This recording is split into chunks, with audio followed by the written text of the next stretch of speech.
Hello, this is Instructor Harmon. I'm doing this intro video to sort of get you acclimated to the course. Um, when you log on to D2L, this is the page you'll see. Um, Hold on a second. Where am I? Over here. Okay, this is the page you'll see. Um, so here's the welcome screen. Here's my information over here. The Zoom link, where if you want to have an office um, meeting, uh, the Zoom link will be there. I haven't done it yet, but it'll be done. Okay, so let's just look at it. Um, the biggest thing you want to go to is materials and content, and here you'll find at the beginning you'll find your syllabus, your schedule.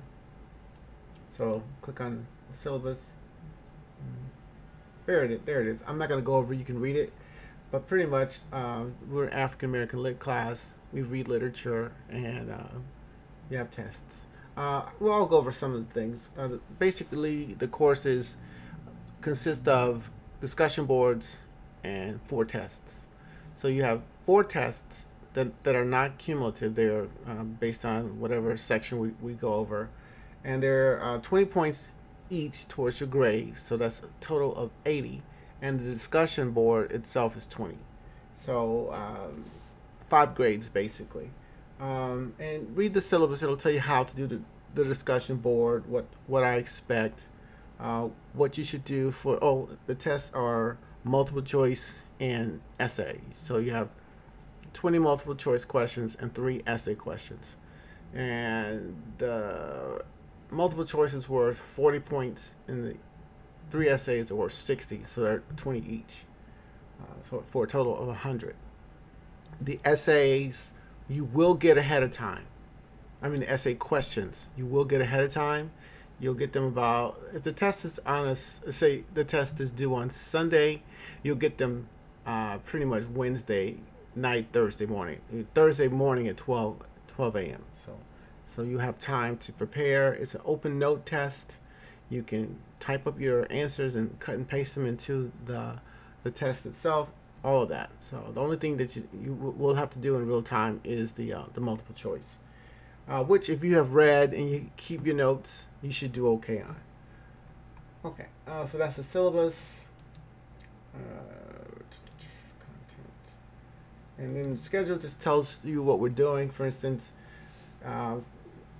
they're divided into weeks, and the deadlines are divided into 2. The deadlines are Thursday nights at midnight or 11:59, and Sunday nights at midnight or 11:59.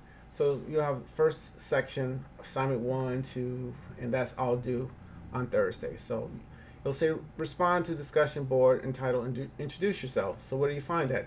The discussions are under communication. So you go to discussions and scroll down a little bit, and there it is, introduce yourself. So you would click on that and you would enter your discussion. Okay, let's go back to materials, content, and schedule. Or so that's how you do a discussion, and then read the syllabus, which I just showed you where to find that. Then we also have a discussion board rubric. A rubric is just a how-to or a guide on how to do something. So it tells you what makes for a good discussion and what makes for a bad discussion. And the essay rubric shows you what makes for a good discussion or an effective, efficient discussion, and a non-efficient one or a non-effective one. And also, I give you 2 sample essay answers to a question, so you'll know exactly what I'm looking for. Sometimes people just write 1 or 2 sentences. That's not what we're looking for. We're looking for a thorough answer to the essay, researched, documented, all of that. So you'll look to see what the essay sample show, so that you can try to imitate that. So I'm not gonna go over the whole schedule, but just go through it. It'll be like, did you read the syllabus? So you would go to that discussion board and answer those questions, so forth. Then when you want to watch a video or read something, most of the reading is in the book, but some of the things are in D12. It says watch White Time Volume 1. So you would go to the materials under week 1. Oops. Under week 1, And there it is. There's a link, white time. You just click on it and it goes straight to it. Don't let this fool you. Just say I understand and wish to proceed. Because there's slavery and black folks getting tortured, probably, YouTube doesn't like my videos. So just click on it and it starts. Okay? So that's how you access a video. What else? Go back to content and syllabus and schedule. And so that's pretty much it. Oh, if you want to read something, let's see if there's a reading. I don't think there's a lot. Let's go back to table of contents. Oh, materials. Well, class materials. Well, if you want to read something, they're usually on a web page so that you can also follow along. If you're hearing impaired, you can hit the listen button. It'll play it for you. But this is how you read something. So pretty much almost everything is in a web format where you can listen to it as well. Okie dokie. Let's go back to. Well, that's pretty much it. So let's go back to the schedule so we can kind of highlight some things. So pretty much this is how it works. Week 1, we read something, we watch something, and then you respond to it in the discussion. With the discussion, you should have at least 3 entries per post, per discussion board. So if there's a question, say, about salvation, a story by Langston Hughes, it's going to ask you some questions. Then you answer that question. But you should also respond to 2 posts that are posted by your fellow students. So in all, you should have 3 posts per question on the discussion board. Now, if you have the 3, there's 33 discussion questions. One of them is called raise your hand. So you're going to have multiple ones in that. But I'm going to be okay and just count that one as 1, even though really should have about 30 of those as well. I'm trying to be reasonable for people because this is a very condensed course. So at the end, you should have 99 total posts, total responses. Well, 99 together. So your posts and your responses should equal at least 99. If you do that, you get 20 points, 100%. If you don't do that, I'll look at your posts to see what the quality is and base it on that. But I would go ahead and go for that quality. I mean, the quantity of the 99. But make sure that they are quality driven. Look at the discussion rubric and try to match that. Okay, so then we'll have week 2, same pretty much stuff, and then you have to take a test, and the test is due on that Sunday, which would be the 18th. I think that's like the 24th or 25th, something like. Don't quote me, but whatever that Sunday is. And so it's open. If it's for Sunday, it'll be open that Thursday night or Wednesday night, Thursday morning. So you can take the test anytime between that. Now the tests don't close out. So if you don't make the deadline, you can still take the test. It'll just be late. And I'll decide if there's going to be a penalty. If you tell me, hey, it was late for a reason, then, I probably won't penalize it. So it's a case-by-case situation. So just take the test as best you can. Let's say you don't do too well on the No, once you take the multiple choice, that's it. That's your grade. That's locked in. But let's say you don't do too well on the multiple choice. On the essay. You can rewrite your essays and resubmit them for a higher grade. It won't be the total points, but it'll be better than what you did if you didn't do too well. So always keep that in mind. Up until the last day, you can revise an essay.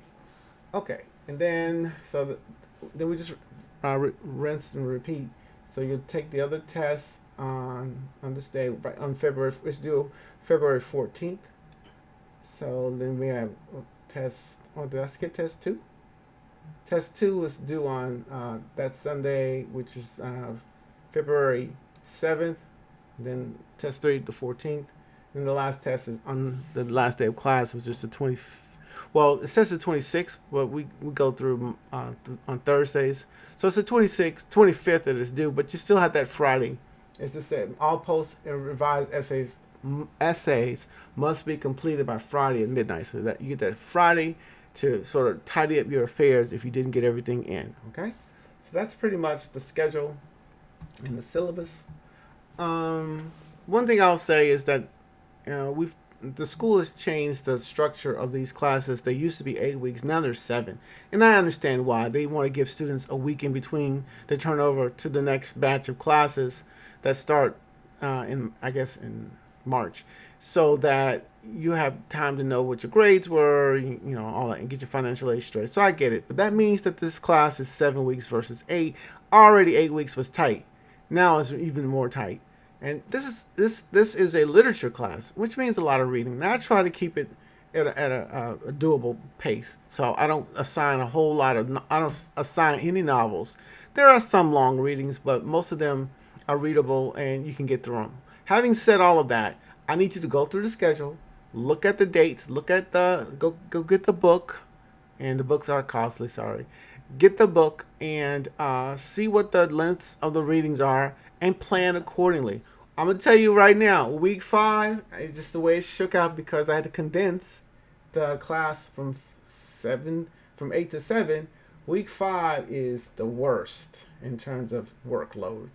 You get all of this, all of that, all of that. So roll your sleeves up for week 5. All of this is still in week 5. So, you know, be prepared for that week. All right. What's the other thing? Keep up. Don't get behind. Do your best to not fall behind. Read, answer the discussions, and keep your notes and be prepared to take the quiz. Set your own pace, set your own time. Be sure you schedule things. It's so easy to get lost and behind. So try to, if you want to, if you know that you're gonna have some issues with time, try to go ahead. I don't penalize people for trying to go ahead. You can't take the tests ahead of time, but you can answer the discussion boards ahead of time if you feel like. And of course, you can read ahead of time. What else? Pretty much that's it about the course. A couple things though you'll notice is that it's a literature course, but it's African American lit, and you can't understand African American lit if you don't understand something about African Americans and their history and how we got here in the United States in the first place. So that means what? The transatlantic slave trade, slavery, white supremacy, racism. So you have to know what those things are because unlike the literature of, say, like, I don't know, Restoration literature from England or Renaissance literature, most of those writers, the European writers, are writing about abstractions or lofty, quote unquote, lofty ideas. They're not on Maslow's hierarchy of needs like a lot of African Americans are. African Americans are writing about their oppression for the most part because that's the most glaring thing that they're dealing with on a day to day. So they're writing about slavery, they're writing about white supremacy, they're writing about lynching, they're writing about how they're being treated unfairly and they're being discriminated against in these United States. So we don't have the luxury of just writing about a beautiful sunset or the color of a rose or anything like that. So we're going to be looking at the dynamics of racism and white supremacy so that we can understand why these writers are writing what they're writing. So the first the first week, we get a lot of background material. We start off with slavery, and we start off with the construction of the United States because it was built on the backs of slaves in terms of, well, some of the economic engines and also the way the Constitution is structured because it wanted to ensure that slavery was protected, at least for a time. So we're going to look at that. We're going to look at how white supremacy was the bedrock of the fabric of the United States, and we're going to see how that played out in terms of institutions. So we'll look at religion, how racism and white supremacy was justified with religion. We're going to look at the law, how the founding fathers were far from egalitarian. They believed in white supremacy, and they enshrined that in the Constitution. So we'll look at how laws upheld slavery and white supremacy. And then we'll look at science, or what we call pseudoscience, where they would say stuff like African Americans are biologically inferior, they are naturally disposed to be slaves, and that kind of thing. So those are the three main pillars we're going to be looking at in the beginning, so we can see how white supremacy was justified and enshrined in institutions, and then we'll see how African American writers were doing their best to point out the hypocrisies, the inconsistencies of these ideas about African inferiority. So that's what we'll be looking at in the beginning. And we'll go from there. We'll do slave narratives. Most of the beginning literature for African Americans were slave narratives.